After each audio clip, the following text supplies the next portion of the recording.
Pemerintah Indonesia memutuskan tidak memberangkatkan jemaah haji tahun ini. Sebagaimana tahun sebelumnya, isu awal yang beredar, jemaah haji Indonesia ditolak oleh pemerintah Arab Saudi.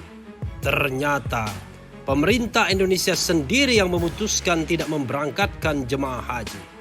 Mengapa keputusan tersebut dibuat? Apakah karena soal pandemi yang masih mengancam? Ataukah karena sudah tak ada uang jemaah yang tersimpan? Secangkir opini pekan ini akan menjawab misteri tersebut.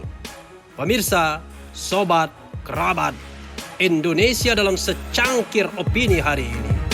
Misteri haji, di mana danaku?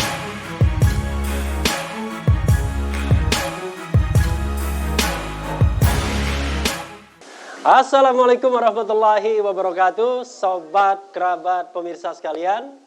Kita jumpa lagi dalam acara Secangkir Opini edisi keempat.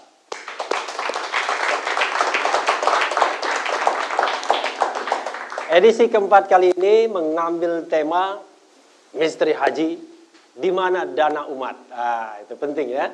Adapun yang menjadi narasumber dalam kesempatan ini pertama adalah saya mulai dari yang paling dekat ya, Bapak Kiai Haji Anwar Abbas. Yang kedua, saya lupa nama, Pelaksana Tugas Penyelenggaraan Haji dan Umroh, Bapak Hoirizi Adasir.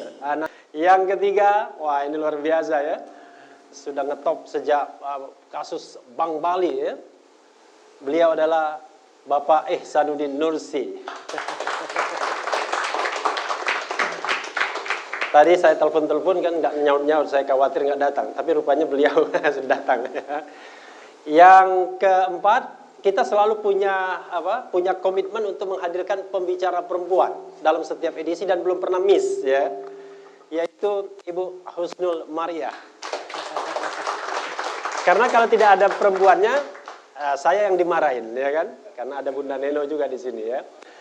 Yang kelima, beliau ini tahun lalu, bukan tahun lalu, tahun sekarang ya, awal tahun itu baru saja promosi doktor, menulis tentang tanggung jawab negara dalam penyelenggaraan ibadah masyarakat, kurang lebih begitu ya. Jadi disertasi saya adalah tanggung jawab konstitusional negara dalam melindungi hak keagamaan. Oke. Termasuk di situ adalah haji, umroh dan lain-lain. Oke. Jadi tanggung jawab konstitusional negara dalam melindungi hak keagamaan. Beliau adalah, ini senior saya di kampus, angkatan Ganjar Pranowo, itu TM Lutfi Yazid. Kita masih menunggu siapa lagi ya? Rizal Ramli. Tapi Bang Rizal sudah bicara bahwa dia akan datang pada pukul 14.30. Jadi insya Allah beliau datang juga. Dan Bapak Anggito Abimanyu, Haikal Hasan ya, masih ada Bapak Haikal Hasan, nanti beliau akan datang, insya Allah ya. Kemudian nanti kalau Pak Anggito Abimanyu melalui video. Tapi sebelum video, biar agak rame sedikit ya, saya ingin, mungkin Bapak sudah merasa merasa tertuduh ya. Karena orang Palembang saya bisa nuduh-nuduh ya. Enggak, jangan Bapak dulu ya. Saya ingin meminta bingkai ini dari Mas Lutfi Yazid. Mas Lutfi, mungkin Anda bisa memberikan sedikit bahan disertasi Anda ke sini. Silakan. Terima kasih. Terima kasih Bung Refli dan sahabat-sahabat sekalian. Jadi kita itu pada saat zaman Hindia Belanda,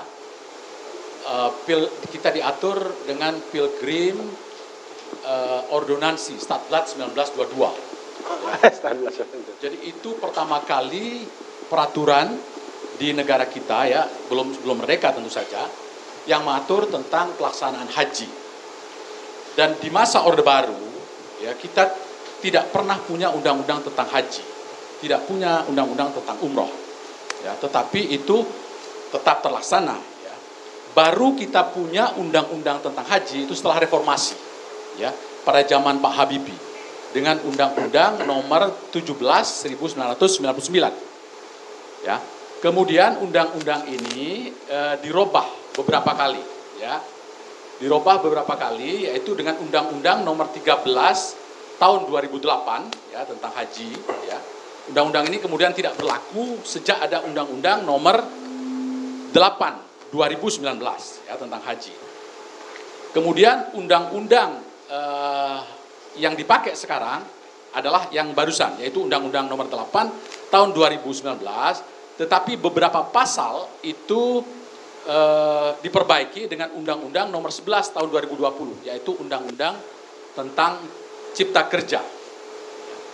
Nah, di dalam undang-undang Omnibus Jadi Law. jangan-jangan baru tahu juga ya ada haji soal di Ciptaker juga ya. Maksudnya di Omnibus Law ada juga tentang soal seperti ya ini. ada, ya dia Luar beberapa biasa. poin di sana ya yang diatur dalam Omnibus Law tentang kenyamanan dalam pelaksanaan haji, ketertiban, keamanan dan sebagainya begitu ya. Nah, di dalam kajian saya, dalam disertasi saya, Bung Refli, itu kita berawal dari tanggung jawab konstitusional negara. Jadi ini merupakan hak fundamental di dalam konstitusi, ya. Pelaksanaan haji maupun umroh, ya, maupun kegiatan agama, apapun agamanya, itu adalah merupakan hak fundamental. Dia merupakan hak konstitusional yang harus dilindungi. Maka kemudian ditindaklanjutilah dengan berbagai undang-undang tadi maupun peraturan pemerintah yang lainnya. Ya. Nah, cuman ya yang harus kita perhatikan ya kalau dalam kasus yang muncul yang sekarang ini kan itu DPR mengatakan aman, selalu begitu ya, keuangan haji ini aman, selalu begitu. Kemudian dari pemerintah juga begitu. Tetapi ini kan normatif ya. Ini adalah pernyataan semacam ini pernyataan normatif. Kita tidak tahu ya bagaimana senyatanya. Karena kuncinya menurut saya adalah transparansi sebetulnya. Transparansi. Sehingga timbul kita kemudian memaklumi mengapa kemudian ada semacam kecurigaan dari masyarakat, dari pengamat begitu tentang ada nggak sih sebetulnya keuangan ini. Tapi pemerintah kan kemudian terus menyatakan bahwasanya undang-undang keuangan itu ada. Disebutkan misalnya sekitar 151 triliun ya. Kemudian memang ada yang mengatakan bahwa pernyataan Kiai Ma'ruf ya itu ada yang bilang bahwa itu hoax. Yang beredar itu bahwa saya sendiri yang sudah menandatangani. Kalau hoax itu bisa kena Undang-Undang Nomor 1 tahun 1946. Seperti Rumah Sakit Umi juga. Ya, tapi gini Bung Refli, itu kan ada Bung Refli, ada di dalam yang beredar di media sosial bahwa ya memang itu boleh katanya digunakan untuk investasi, untuk keperluan ini karena ada wakala, itu sudah otorisasi dan seterusnya ya.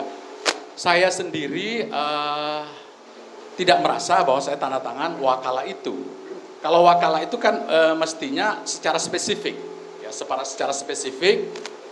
Menyebutkan kalau memang itu boleh untuk investasi, infrastruktur atau apapun itu menurut pemahaman saya. Maaf nih Pak Khoirizi.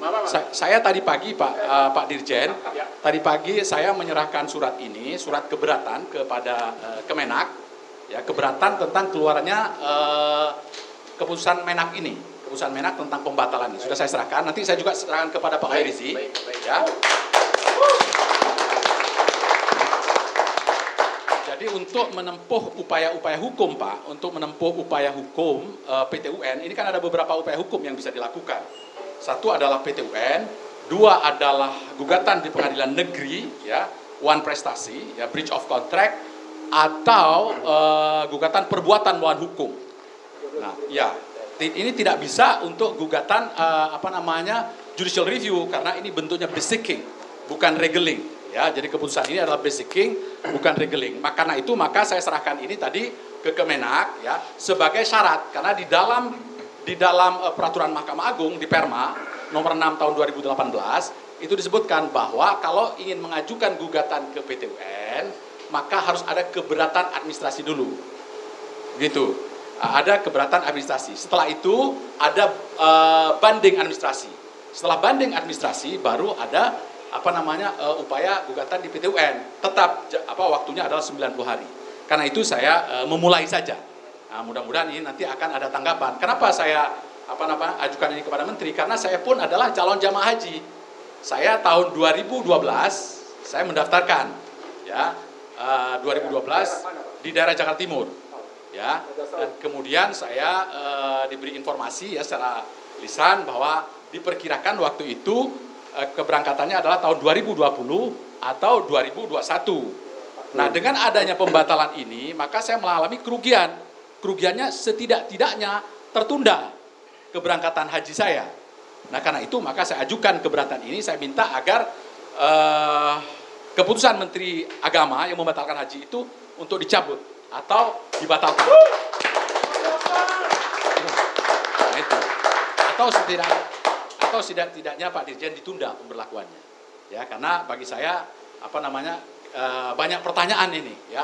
Karena kuncinya sekali lagi adalah transparansi, ya, dan akuntabilitas. Begitu Bung Refli, sementara kok. Iya, luar biasa ya. Kalau lawyer itu begitu. Kalau selamat datang Bang Rizal Ramli. Bang Rizal Ramli memenuhi undangannya. Calon presiden oposisi yang terdepan, Rizal Ramli. Saya ingin memulai yang kedua dengan Bang Rizal Ramli. Karena saya tahu Bang Rizal waktunya agak terbatas, ya. Nanti klarifikasinya. Tetapi yang paling penting adalah kemarin kita mau bicara, apakah kita mau bicara tentang amankah dana haji? Akhirnya kita bicara, wah, semua statement aman itu sudah dikeluarkan oleh pemerintah, ya kan? BPKH, Menteri Agama dan lain sebagainya. Justru kita ingin nanya, di mana dana haji? Nah, kata Rizal Ramli, ini saya minta pertanggungjawaban Bang ya. Oh, Bang Rizal Ramli ini rupanya lahir di Padang, Sumatera Barat 10 Desember ya. Hari Hak Asasi Manusia, wajar kalau concern terhadap hak asasi manusia. Ini ada Menak bingung soal WNI dilarang masuk Arab Saudi. Rizal Ramli _2. Dana haji itu udah ditilep. Nah, ini khas bener Rizal Ramli ya, udah ditilep. Yang kedua, kebijakan super ngawur. Rizal Ramli _2. Dana haji ditilap buat infrastruktur. LPS selanjutnya dari Gala Media Pikiran Rakyat dan Glora.co. Silakan Bang Rizal, tepuk tangan buat Bang Rizal.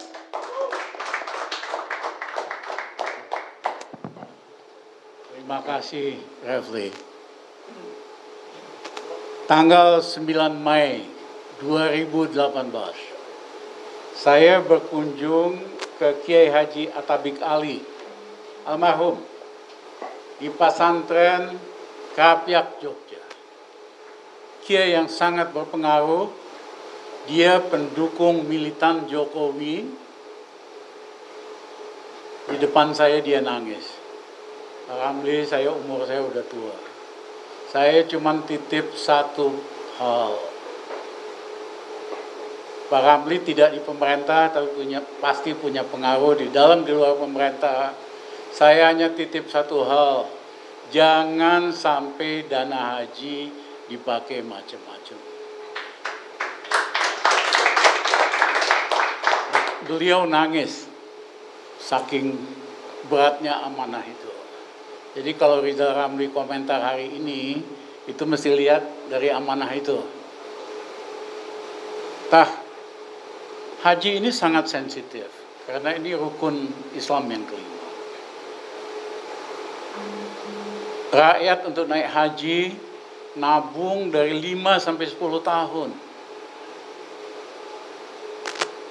Ya, memang beda dengan orang Kristen, Katolik maupun Protestan. Mereka kalau bisa ke Vatikan, ke Yerusalem, tapi nggak ada kewajiban. Sementara umat Islam ini kewajiban rukun Islam yang kelima. Jadi dipaksain. Sejak zaman Belanda itu berbulan-bulan naik kapal ke India dulu, pindah dan sebagainya. Belum pernah naik haji itu batal sejak zaman Belanda. Ya, ini prestasi luar biasa pemerintahan Pak Jokowi. Ya, 2 tahun batal. Nah,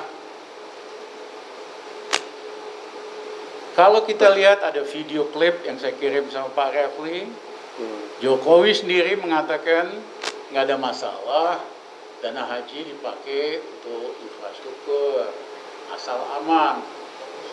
Kemudian Wakil Presiden Ma'ruf di video itu mengatakan, sudah kok ada 35 triliun dana haji dipakai untuk infrastruktur. Selalu jawabannya itu, asal aman, asal aman. Saya pikir hari ini pemerintah juga, Anggito lagi sibuk juga keliling-keliling kasih wawancara, ya kan, di televisi, pasti dia akan kasih argumen aman kok, aman kok. Pertanyaan dasar ini kita harus jawab, apakah aman? Investasi dana haji itu masuk ke dalam sukuk, masuk ke dalam surat utang negara, akhirnya masuk ke dalam APBN. Berdasarkan laporan keuangan tahun 2020, ini gara-gara Refli, tadi kita setengah jam lebih, bongkar lagi nih kayak sini. Satu kita lihat coba, emang enak jadi analis. Iya kan? Nah, ternyata ada 90 triliun tahun 2020, laporan yang belum audited, itu investasi jangka panjang. Pertanyaannya aman apa enggak? Seperti saya katakan, ini dipakai investasi dalam sukuk dan surat utang negara masuk APBN. Sekarang kita lihat APBN-nya. APBN-nya itu selama 5 tahun terakhir, primary balance-nya negatif. Oke. Artinya apa? Untuk bayar bunga hutang aja nggak bisa. Harus ngutang lagi untuk bayar bunga hutang. Maksudnya jangankan dana haji, dana yang lain pun tidak aman. Iya. Ya, hari ini bunga hutang yang harus dibayar tahun ini 373 triliun. Dia harus menerbitkan surat utang lagi buat bisa bayar bunganya saja, belum pokoknya. Jadi kalau dikatakan apakah aman, saya mohon maaf untuk mengatakan APBN-nya aja kagak aman, kok bisa dana haji aman gitu. Saya yakin Anggito dan kawan-kawan pasti akan bilang aman kok, sesuai undang-undang, sesuai dengan peraturan. Ya kan, pejabat kan gitu, sesuai aturan, sesuai undang-undang. Nah, itu dipakai proyek-proyek infrastruktur yang mayoritas merugi. Karena pembangunan infrastruktur selama masa Jokowi tidak berdasarkan perencanaan yang matang. Ya, itu hanya daftar wish list. Pak Jokowi berkunjung kemana, dia bilang perlu infrastruktur, bangun sini. Ya, Menteri PU-nya bilang siap, walaupun belum ada duit, ya kerjain dulu, sepotong, jalan. Jadi istilahnya tadi wish list. Ya, berdasarkan wish list doang, bukan berdasarkan perencanaan. Di mana-mana di seluruh dunia dan pemerintah Indonesia sampai sebelum Jokowi, rencana pembangunan itu dibahas, ya, prospeknya, risikonya, kira-kira utilitasnya, manfaatnya. Jadi betul-betul perencanaan infrastruktur ini sangat sloppy. Apa buktinya? Ya, monorail Palembang, Refli kan orang Palembang. Itu rugi habis itu. Siapa yang naruh uang di situ bakal hilang tuh. Ya, airport Kertajati jadi tempat selfie-selfie doang hari ini, jadi bengkel. Nah, banyak kasus-kasus kayak begini. Nah, kemudian dana ini masuk ke BUMN karya yang bangun infrastruktur. Utang BUMN karya ini seluruhnya 1.053 triliun tahun 2020. rasio modal dan utangnya ngeri. Misalnya Adikarya modalnya hanya 5,57 triliun, utangnya 32 triliun. Debt equity rasionya 4,2 kali. Kalau swasta udah bangkrut nih. Ya. PP ya, modal 2,8 triliun, utang 4 triliun. Waskita modal 16,6 triliun, utang 89 triliun. Ya, jadi kalau lihat angka-angka ini, saya mau tanya sama Menteri Keuangan, saya mau tanya sama Saudara Anggito. Dulu dia pernah kerja jadi staf saya di Ekonit, part time. Ya, saya mau tanya, yang dimaksud aman itu apa? Investasi di BUMN, karya-karya, yang merugi, yang rasio utang terhadap modalnya sudah 4 kali lebih, itu tuh secara teknis sudah bangkrut. Lah, situ menyatakan ini aman. Perasaan situ profesor ekonomi di satu universitas. Nah, kok bisa menyatakan itu aman gitu?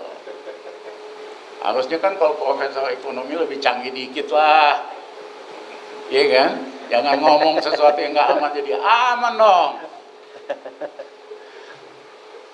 Hah? Ketawa dulu sih. Nah, ini unaudited, apa istilahnya? Belum diaudit laporan keuangannya. Saya minta DPR, pemerintah segera melakukan audit investigasi terhadap Badan Pengelolaan Dana Haji. Jadi bukan audit biasa, audit investigasi. Nah, kemudian dari investasi itu seandainya ada dana baliknya, dipakai buat apa? Tapi yang paling penting, Yang paling penting kita break dulu Bang. Nanti setelah ini Abang lanjutkan. Jangan kemana-mana.